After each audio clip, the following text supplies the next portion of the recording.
ہم نے سبق نمبر 12 میں یہ پڑھا تھا کہ نون ساکن اور تنوین کے 4 قاعدے ہیں: اظہار، اخفاء، ادغام اور انقلاب، جن میں سے اظہار اور اخفاء کے متعلق ہم نے پڑھ لیا تھا۔ آج ہم ادغام اور انقلاب کے متعلق جاننے اور سیکھنے کی کوشش کریں گے۔ ادغام کا مطلب ہوتا ہے کسی چیز کو کسی دوسری چیز میں مدغم کرنا، ملا دینا۔ اصطلاح تجوید میں ادغام کی تعریف کیا ہوگی کہ ادغام کسے کہتے ہیں؟ ادغام کی تعریف کیا ہے؟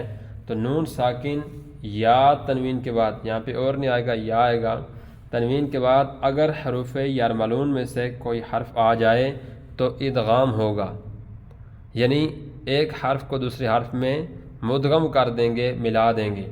جیسے میں یقول، درمیان سے جو نون کی آواز ہے یہ اس میں سائلنٹ ہو جائے گی، کیونکہ نون ساکن کے بعد یا حروف یرملون میں سے ہے۔ حروف یرملون کتنے ہیں؟ 6 ہیں: یا، را، میم، لام، واو، نون۔ اب را اور لام جو ہیں، یہ 2 حرف جو حروف یرملون میں سے ہیں، ان میں غنہ نہیں ہوگا۔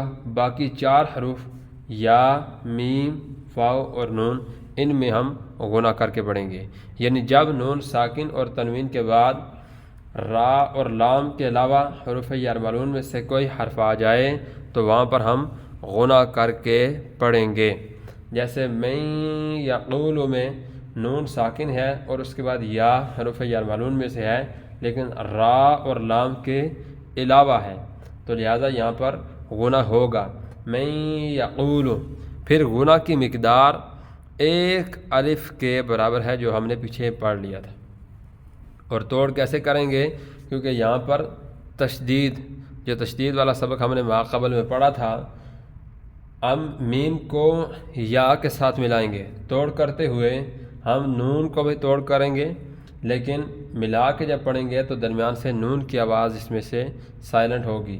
میم، نون، یا زبر میں، یا زبر یا، میں یا، قاف واو پیش قو، میں یقو، لام پیش لو، میں یقول، میں یقول، میں یقول۔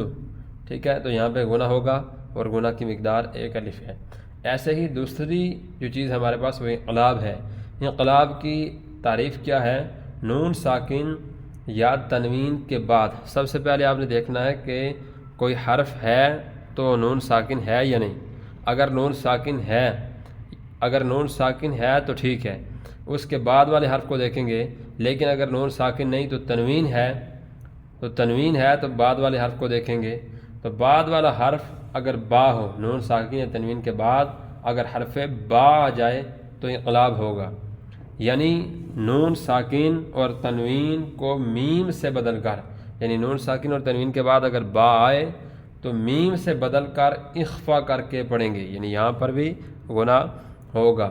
جیسے یہ نون ساکن ہے اور اس کے بعد حرف با ہے، اس کو ہم کیسے پڑھیں گے؟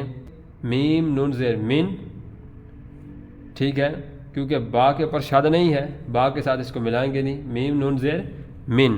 ابھی ہم نے با کو نہیں پڑھا، میم نون زیر من، با عین زبر با، اب اس کو من نہیں پڑھیں گے بلکہ مم پڑھیں گے۔ نون ساکن یا تنوین کو میم سے بدلیں گے تو اس کو من نہیں پڑھیں گے بلکہ مم پڑھیں گے، مم، کیونکہ تنوین یہ نون ساکن کے بعد با حروف انقلاب میں سے ہے، کیونکہ با ہے ہی ایک ہی ہے، تو مم بعدی، مم بعدی، میم یہ اوپر چھوٹی سی میم بھی لکھی ہوتی ہے۔ ایسے ہی ہم انبیاء پڑھتے ہیں، انبیاء، وہاں پہ بھی نون کے بعد با ہے۔ اب اس کے آگے مثالیں اور بھی آئیں گی۔ یہ ساری مثالیں جو پہلی 2 لائنوں میں ہیں یہ ادغام کی ہیں۔ جیسے میں، میم، نون، یا زبر میں، یا فا زبر یف، میں یف، عین زبر ع، میں یفع، لام پیش لو، میں یفعل، میں یفعل، حمزہ نون لام زیر ال، ایک تو توڑ کرنے کا آپ نے طریقہ دیکھنا ہے کہ توڑ کیسے کیا جاتا ہے۔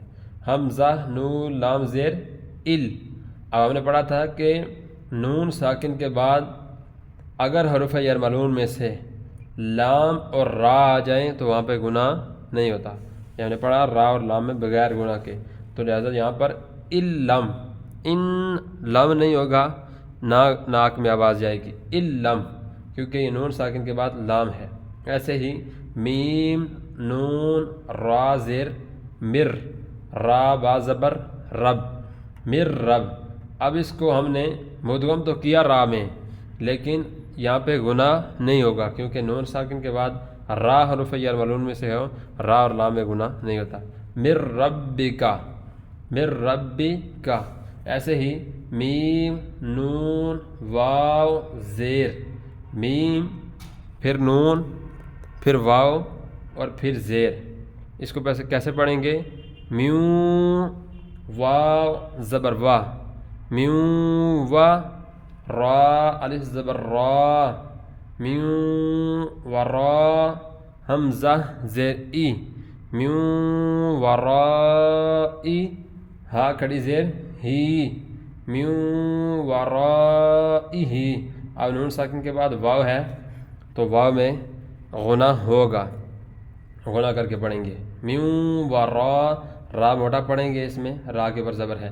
ایسے ہی میم نون میم زیر میم، میم یہ بھی نون ساکن کے بعد میم جو ہے حرف جر ملعون میں سے ہے لیکن میم میں گناہ ہوگا۔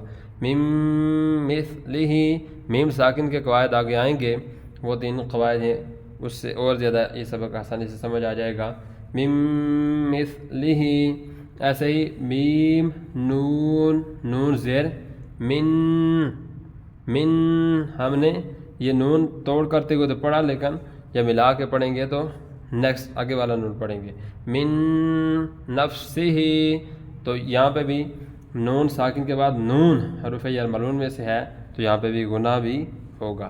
ایسے ہی من یقول، میم نون یا زیر می، می، می یومن، تو گناہ کی مقدار بھی آپ نے پوری کرنی ہے 1 الف۔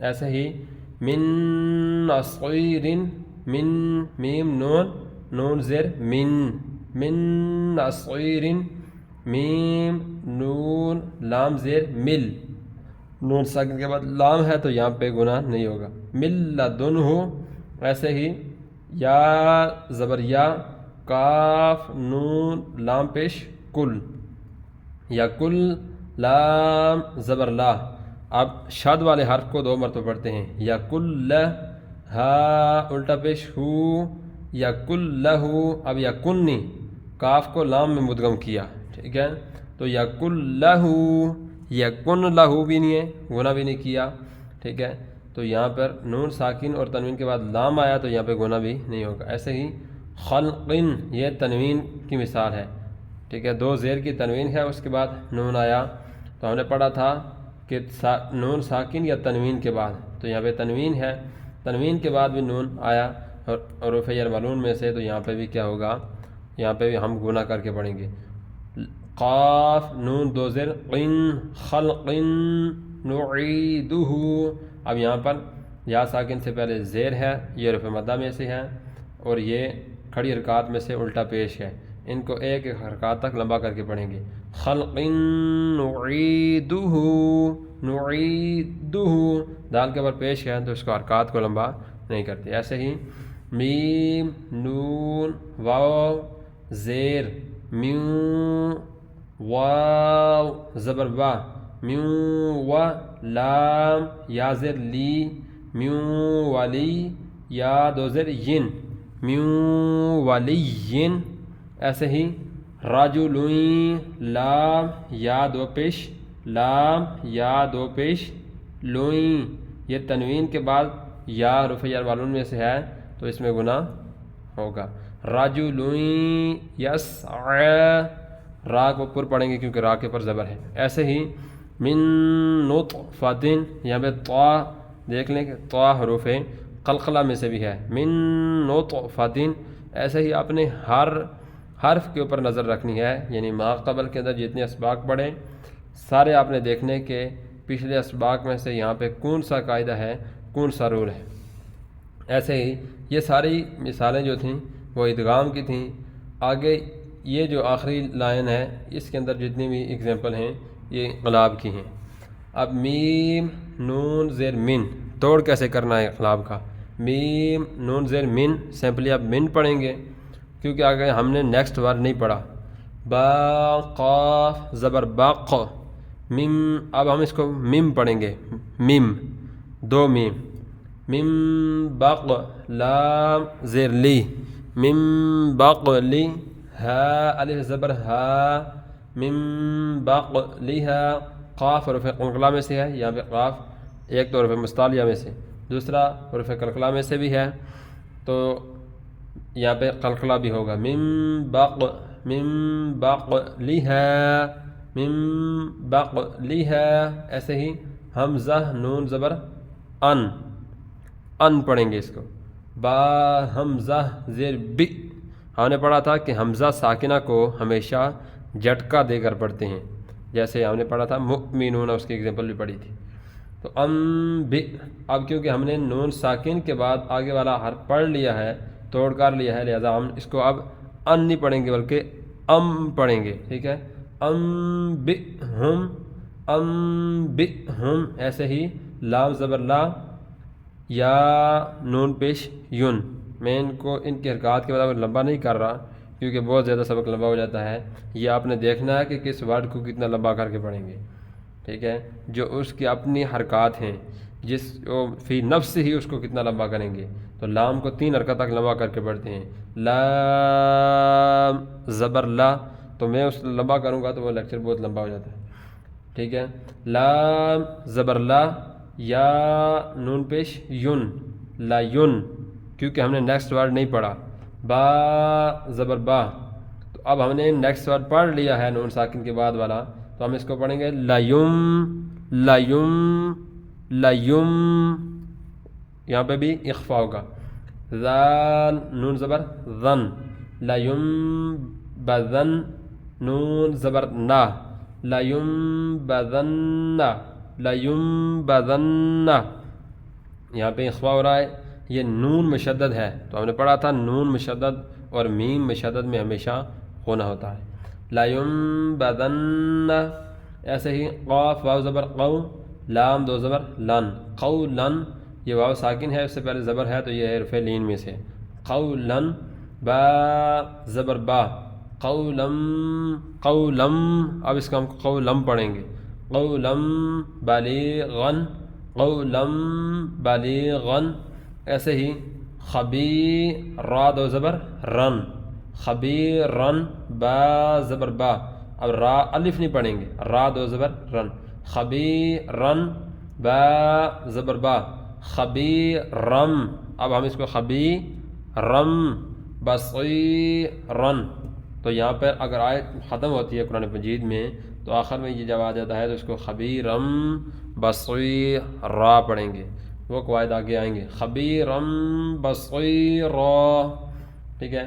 یا ساکن ہے، اس سے پہلے زیر ہے، اے حروف مدہ میں سے اس کو لمبا کریں گے، اسی طرح غنہ کی مقدار 1 الف کے برابر ہوگی، خبیرم بصیرا، ٹھیک ہے۔ ایسے ہی جنتم، یہ نون مشدد ہے، جنتم تا 2 زیر 3، ٹھیک ہے۔ جب آگے با کو پڑھیں گے تو پھر ہم جنتم برب واتن، جنتم برب واتن، ایک ورڈ کو آپ جب دیکھیں گے تو نون مشدد ہے، ایسے ہی یہاں پہ اقلاب کا قاعدہ ہے، برب واتن میں را کو پر پڑھیں گے، آگے جو با ہے تو با حروف قلقلہ میں سے ہے کیونکہ با ساکن ہے، تو ان سارے قواعد کو آپ نے لفظ میں دیکھنا ہے کہ کون کون سا قاعدہ یہاں پہ ہے۔ تو جب آپ تمام قواعد کو مد نظر رکھیں گے تو پریکٹس کریں گے، تو 2 رکوع کی پریکٹس بھی اگر کریں گے سارے قواعد کو مد نظر رکھ کر، تو آپ کے لیے کوئی بھی مشکل نہیں ہے کہ قرآن پاک کو کیسے پڑھا جائے۔ جنتم برب واتن، ایسے ہی کرام بررۃ، اب را سے آگے الف ہے اور الف سے پہلے زبر ہے، را کو پڑ بھی پڑھیں گے۔ آگے انقلاب کا قاعدہ ہے میم دو زیر من، اور آگے با آ گیا، تنوین کے بعد با، یہ با آ گیا حروف اقلاب میں سے۔ اب اس میں کرام بررتن، آگے را جتنی را کے اوپر زبر ہے تو اس کو ہم پر پڑھیں گے۔ ایسے ہی حلم، لام دو زیر لن، حلن، با زیر بی، اب اس کو پڑھیں گے حلم بی، حلم بی، حلم بہذا، بہا یہ ہا ہے اور آگے ذا۔ ایسے ہی صم، ٹھیک ہے، صاد جو ہے یہ حروف مستعلیہ میں سے ہے، اور میم مشدد ہے تو ہم نے پڑھا تھا میم مشدد میں ہمیشہ گنا ہوتا ہے۔ صم بکم، اب تنوین ہے، تنوین کے بعد با، یہ حرف با انقلاب میں سے ہے۔ صم مم، ٹھیک ہے، مم صم بکمن، میم دو پیش من، کیونکہ آگے کوئی حرف با میں سے نہیں ہے۔ صم بکمن، قرآن پاک میں جہاں پہ یہ آیا ہے صم بکمن عمیٌ، اب عمیٌ میں عین جو ہے اس تنوین کے بعد عین وہاں پر جو ہے وہ عین حروف حلقی میں سے ہے۔ ایسے ہی صم بکمن عمیٌ میں جو یا ہے یا کے اوپر تنوین ہے، اور تنوین کے بعد آگے جو ورڈ ہے وہ فا ہے، اور تنوین کے بعد فا حروف اخفا میں سے ہے، لہذا وہاں پر صرف اسی ورڈ میں صم بکمن عمیٌ، اس میں نون ساکن اور تنوین کے 3 قواعد ہیں۔ ایک تو یہ دیکھ لیجئے کہ تنوین ہے، تنوین کے بعد با یہ انقلاب میں سے ہے۔ ایسے ہی من، میم دو پیش من، اور اس کے بعد والا حرف عین ہے، اور تنوین کے بعد عین حروف حلقی میں سے ہے، وہ اظہار ہے۔ اسی طرح عمیٌ کا جو یا ہے اس یا کے اوپر 2 پیش ہیں، وہاں پہ یعنی تنوین کے بعد فا حروف اخفا میں سے ہے، تو نون ساکن اور تنوین کے قواعد میں سے 3 قاعدے سوائے ادغام کے اسی حرف میں ہے، صم بکمن عمیٌ فہم لا یرجعون، تو یہاں پہ میم مشدد بھی ہے۔ تو یہ سبق آپ کا بہت زیادہ ضروری ہے، اس کو آپ نے غور سے پہلے اس کی ڈیفینیشن یاد کرنی ہے، اس کی یہ ایگزامپل ہیں، اسی طرح اقلاب کی ڈیفینیشن، اور پھر اس کی یہ جتنی بھی اس کی ایگزامپل ہیں۔ تو یوں ہمارا نون ساکن اور تنوین کے جتنے 4 قواعد تھے اور ان قواعد والا سبق بھی آج کمپلیٹ ہو گیا ہے۔ اس کی آپ نے پریکٹس کرنی ہے۔ اللہ تعالی ہمارا حامی و ناصر ہو۔